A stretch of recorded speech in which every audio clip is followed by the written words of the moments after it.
Hello दोस्तों, एक बार फिर से स्वागत है आपका अपने यूट्यूब चैनल रोजगार विद अजय यूट्यूब चैनल पर। तो दोस्तों, आज की इस वीडियो में आपको बताने वाला हूं कोल इंडिया लिमिटेड ने जो वैकेंसी निकाली है, ठीक है, उसके बारे में आपको बताने वाला हूं। और ये पूरी गवर्नमेंट सेक्टर की जॉब है, तो ये आपको अच्छे से ध्यान में रखना है। एंड सेकंड चीज़, ये जो वैकेंसी है वो है मेडिकल एजुकेटिव की, ठीक है, requirement of medical executive, clear. और ये कोल इंडिया लिमिटेड ने निकाली है, एक government of India undertaking the Maharatna company, ठीक है। तो इसमें जो वैकेंसी निकाली है वो सारी की सारी डिटेल्स में इस वैकेंसी से रिलेटेड आपके सामने रखने वाला हूँ, ठीक है, कि कब से फॉर्म अप्लाई हो रहे हैं, कितनी फ़ीस है, कब तक फॉर्म भरे जाएंगे, क्या क्या क्वालिफिकेशन होनी चाहिए, एज कितनी होनी चाहिए आपकी, ये सारी की सारी जानकारी मैं आप तक पहुँचाने वाला हूँ। तो इस वीडियो को स्किप नहीं करिएगा एंड कंप्लीट ज़रूर देखना है इसको, ठीक है। तो देखते हैं, स्टार्ट करते हैं इस वीडियो को। तो सबसे पहले हम ये देख लिया हमने कि ये मेडिकल एजुकेटिव की जॉब है, ठीक है। अब यहाँ पे देखते हैं कि किस पोस्ट से किस फील्ड में आपको यहाँ पे जॉब करनी है, क्या इसका रिजर्वेशन है, क्या इसकी स्पेशलिटी होनी चाहिए आपके लिए, ठीक है, और पोस्ट एंड ग्रेड क्या है। तो देखिए, सबसे पहले तो हम देख लेते हैं पोस्ट एंड ग्रेड। तो senior medical specialist E4 and medical specialist E3, ये दो तरह की यहाँ पे पोस्ट हैं। बेसिकली तीन तरह की हैं, लेकिन फर्स्ट में मैं आपको दो तरह की बता रहा हूँ, E3 एंड E4। एक E4 में है सीनियर मेडिकल स्पेशलिस्ट, ठीक है, जिसमें आपको स्पेशलिटी होनी चाहिए general physician, anaesthetics, paediatrician, psychiatric, dermatologist and chest specialist, pulmonologist, ठीक है, एंड रेडियोलॉजिस्ट। ये इसकी स्पेशलिटीज़ हैं। अब यहाँ पे जो रिजर्वेशन है, मीन्स जो वैकेंसी है वो कितनी है, जनरल फिजिशियन की अनरिजर्व कैटेगरी से 1 है, EBS से 1 है, SC से 1 है, और ST से यहाँ पे बिल्कुल नहीं है, OBC से 1 है। इस तरह से यहाँ पे टोटल जो वैकेंसी है सीनियर मेडिकल स्पेशलिस्ट E4 से वो कितनी है दोस्तों, 4 है, ठीक है, जिसमें जनरल फिजिशियन की वैकेंसीज हैं ये। अब ये एनेस्थीसिया स्पेशलिस्ट की जो वैकेंसी है दोस्तों, यहाँ पे अनरिजर्व्ड EBS की तो एक भी नहीं है। फिर हम यहाँ पे देखते हैं SC कैटेगरी की तो 1 पोस्ट है यहाँ पे, ठीक है, और ओनली एनेस्थीसिया स्पेशलिस्ट की जो वैकेंसी दोस्तों E4 में वो ओनली 1 पोस्ट है, ठीक है। नेक्स्ट देखते हैं E4 में पेडियाट्रिशियन। अब इसमें दोस्तों ये सारी कंबाइंड है, E4 एंड E3, जिसमें senior medical specialist and medical specialist. अब हम पेडियाट्रिशियन की देखते हैं तो अनरिजर्व कैटेगरी की 1 पोस्ट है एंड OBC की 1 पोस्ट है। इस तरह से टोटल 2 पोस्ट है यहाँ पर। साइकेस्ट्रिक की देखते हैं तो अनरिजर्व्ड से भी 1 है एंड OBC से भी 1 है, बाकी इनमें किसी से भी एक भी पोस्ट यहाँ पे नहीं है, तो 2 पोस्ट यहाँ पे आपको देखने को मिल रही है। डर्मेटोलॉजिस्ट की देखते हैं, स्किन रोग विशेषज्ञ की, तो अनरिजर्व्ड से 1 है, ठीक है, एंड SC से 1 है। EBS, ST एंड OBC से यहाँ पे कुछ भी नहीं है। इस तरह से 2 वैकेंसीज यहाँ पे भी हैं, क्लियर। अब यहाँ पे पल्मोलॉजिस्ट की देखते हैं दोस्तों, चेस्ट स्पेशलिस्ट की, तो ST कैटेगरी से 1 पोस्ट है यहाँ पे, बाकी किसी भी कैटेगरी से एक भी पोस्ट नहीं है। टोटल पोस्ट यहाँ पे देखें तो 1 पोस्ट है। एंड रेडियोलॉजिस्ट की देखें तो रेडियोलॉजिस्ट से अनरिजर्व्ड कैटेगरी की है दोस्तों 1 पोस्ट, EBS से है 1 पोस्ट एंड OBC से है 1 पोस्ट, SC एंड ST से एक भी पोस्ट नहीं है। इस तरह से रेडियोलॉजिस्ट की 4 पोस्ट हैं। अब हम ओवरऑल बात करें तो E4 एंड E3 की टोटल जो पोस्ट है दोस्तों वो है कितनी, यहाँ पे अपनी 16 पोस्ट हैं, ठीक है। तो अब कैटेगरीज वाइज बात करें तो जैसे अनरिजर्व्ड कैटेगरी की 6 पोस्ट हैं, EBS की 2 पोस्ट है, SC की 3 पोस्ट है, ST की 1 पोस्ट है एंड OBC की 4 पोस्ट है। इस तरह से E3 एंड E4 की टोटल 16 पोस्ट हैं, क्लियर। अब हम बात करते हैं E3 में जो है सीनियर मेडिकल ऑफिसर की, ठीक है, तो ये स्पेशलिस्ट थे एंड ये सीनियर मेडिकल ऑफिसर हैं। तो अनरिजर्व कैटेगरी की बात करें तो 14 पोस्ट है यहाँ पर, EBS की 4 पोस्ट हैं, SC की 6 पोस्ट है, ST की 4 पोस्ट है एंड OBC की 11, ठीक है। इस तरह से 39 पोस्ट है E3 सीनियर मेडिकल ऑफिसर की। अब टोटल ओवरऑल बात करें कि हम E3 एंड E4 ये स्पेशलिस्ट एंड ऑफिसर्स की तो कितनी कितनी वैकेंसीज हैं, तो अनरिजर्व की टोटल वैकेंसी है 20, EBS की 6, SC की 9, ST की 5, OBC की 15। इस तरह से दोस्तों यहाँ पे टोटल इन सभी को ऐड करें तो 55 वैकेंसीज यहाँ पे आपको देखने को मिलेगी, क्लियर। अब हम इनकी सैलरी एंड पे स्केल की बात कर लेते हैं। तो देखिए E3 की जो पोस्ट है, E3 से रिलेटेड जो ग्रेड है ना, उसकी 70,000 से लेके 2 लाख तक यहाँ पे सैलरी आपको मिलने वाली है।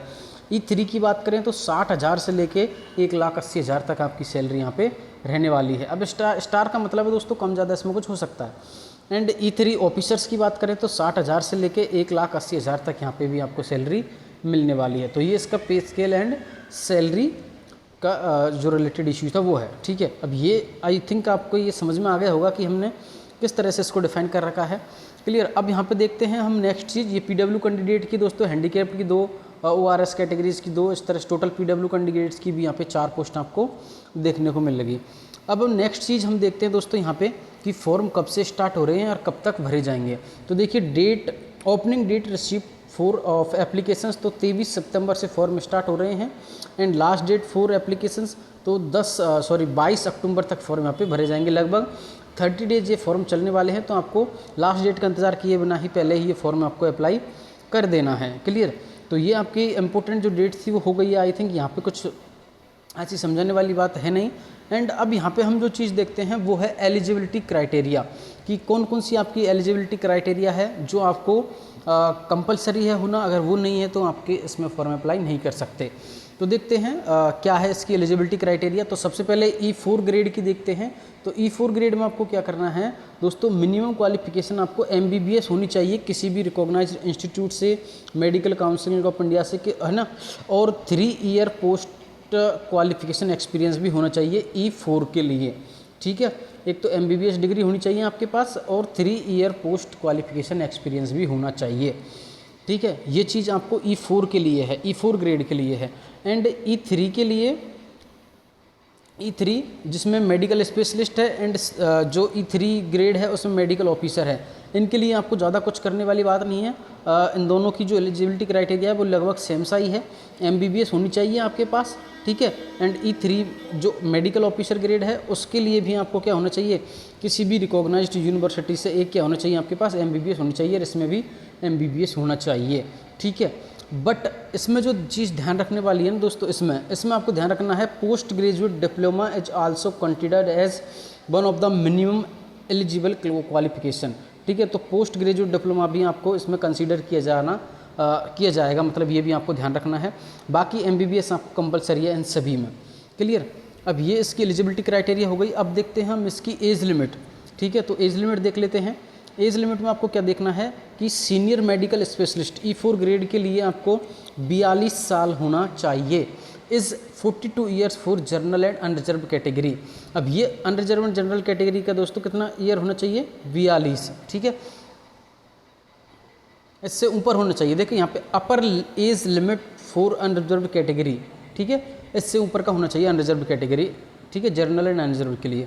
And senior medical officer medical specialist E3 grade के लिए दोस्तों आपको 35 ईयर्स से अबव होना चाहिए जनरल एंड अनरिजर्व्ड कैटेगरी के लिए। अब यहाँ पे रिजर्वेशन एंड रिलैक्सेंस भी है कि एज वाइज किस तरह से आपको रिलेशन मिलेगा। तो आप यहाँ पे देख सकते हो, जैसे OBC and OBC non creamy layer के 3 ईयर की रिलेक्शन मिल सकता है, ST SC के लिए 5 ईयर, PWBD जो कैटेगरी है उसके 10 years, and domicile and Jammu Kashmir के निवासियों के लिए 5 साल का, ठीक है। एंड एक्स सर्विसमैन के लिए जो भी इनका रूल्स एंड रेगुलेशन है उस हिसाब से यहाँ पे मिल जाएगा आपको रिलेक्शन, अगर आपको चाहिए तो, क्लियर। अब यहाँ पे हमें क्या देखना है, नॉन क्रीमी लेयर आप जानते होंगे, जिन फैमिलीज़ की जो इनकम है वो 8 लाख से ज़्यादा है वो क्रीमी लेयर में आते हैं, एंड उससे कम है वो नॉन क्रीमी लेयर में आते हैं, ठीक है। तो वो चीज़ आपको ध्यान रखनी है, इसमें वो बताया गया है, क्लियर।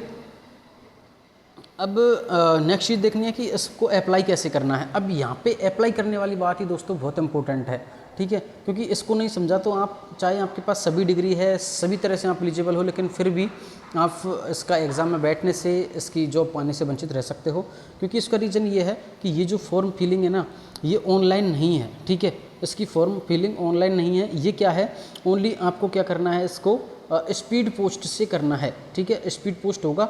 और ये जो फॉर्म है वो भी मैं आपको बताने वाला हूँ, ठीक है, कि कौन सा फॉर्म आपको फिल करना है, कैसे कैसे करना है। इस वीडियो के अंत में मैं आपको वो भी बताने वाला हूँ कि फॉर्म किस तरह से फिल करना है एंड उस फॉर्म को फिल करके कहाँ पे आपको भेजना है, ठीक है। तो सबसे पहले तो वही बता देता हूँ कि ये जो एड्रेस आपके सामने लिखा हुआ है दोस्तों, यहाँ पर ये लिखा हुआ general manager personnel requirement department central coalfield limited, room number 303 second floor, Damodar building, Darbhanga house, Ranchi, और ये इनका पिन कोड है। यहाँ पे इस जो फॉर्म आपको बताने वाला हूँ उसको फिल करना है एंड यहाँ पे स्पीड पोस्ट से भेजना है, ठीक है। और देखिए एक चीज़ ध्यान रखनी है कि स्पीड पोस्ट के अलावा और किसी भी तरीके से अगर आपने ये फॉर्म भेजा वहाँ पे तो वो एक्सेप्ट नहीं करेंगे इसको, ठीक है, ये चीज़ आपको ध्यान रखनी है, क्लियर। तो मीन्स यहाँ के ये जो फॉर्म है वो ऑफलाइन ही भरा जाएगा, ये आपको ध्यान में रखना है। क्लियर। अब आपको बताता हूँ कि मैं आपको क्या करना है, वो कौन सा फॉर्म है जो आपको किस तरह से फिल करना है। ठीक है, तो मैं आपको बता देता हूँ। ये है दोस्तों वो फॉर्म जो आपको फिल करना है। सबसे पहले तो आपको क्या करना है, आपका पासपोर्ट साइज़ फ़ोटो लगाना है, यहाँ पे सिग्नेचर, एंड किस पोस्ट के लिए यहाँ पे अप्लाई कर रहे हो उस पर आपको टिक कर देना है, जिस पोस्ट के लिए भी यहाँ पे अप्लाई कर रहे हो। और उसके बाद आपका name, father's name, date of birth, ठीक है, फिगर्स में और वर्ड्स में दोनों तरह से लिखनी है। और इसकी एज आपकी 31 अगस्त 2022 को कितनी हो रही है वो इस तरह से यहाँ पे लिखना है। Pan card, Aadhaar card number, gender आपका male, mobile number, nationality, marital status, religion, caste certificate number, date, means आपको जो भी आपका परमानेंट एड्रेस है वो सारी की सारी डिटेल्स आपको फिल कर देनी है। एंड आपकी क्वालिफिकेशन डिग्री क्या है वो आपको यहाँ पे फिल कर देना है। ठीक है, और कोई इसके अलावा भी और कोई क्वालिफिकेशन है तो वो भी आपको भर देना है। एंड ये E3 के लिए भरना है तो E3 के लिए इसमें आपको फिल कर देना है। एंड कौन सी यूनिवर्सिटी से की है, कितने कितने मार्क्स आए हैं, कब आपका जो पीरियड है वो कब रहा है, वो यहाँ पे क्रोनोलॉजिकली ऑर्डर में आपको यहाँ पे फिल करना है। एंड अगर कोई आप CIL एम्प्लॉई हो तो CIL एम्प्लॉई, आपका designation, name of subsidy, EIS number, ये आपको यहाँ पे फिल कर देना है।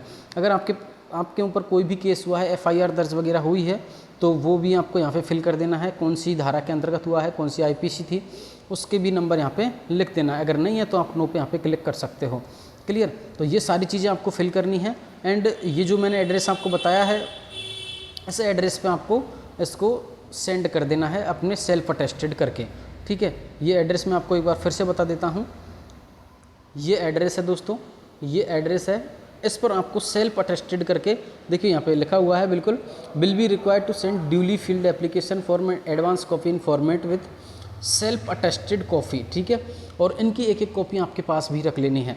क्लियर दोस्तों, तो इस वीडियो को हम यहीं पे ख़त्म करते हैं। आई होप इस वैकेंसी से रिलेटेड आपकी जो भी प्रॉब्लम्स थी, जो भी आप इन्फॉर्मेशन लेना चाहते थे, वो आपकी मिल गई होगी आपको। और फिर भी आपके कोई सवाल है तो आप हमें कमेंट कर सकते हैं, आपको उसका रिप्लाई मिल जाएगा।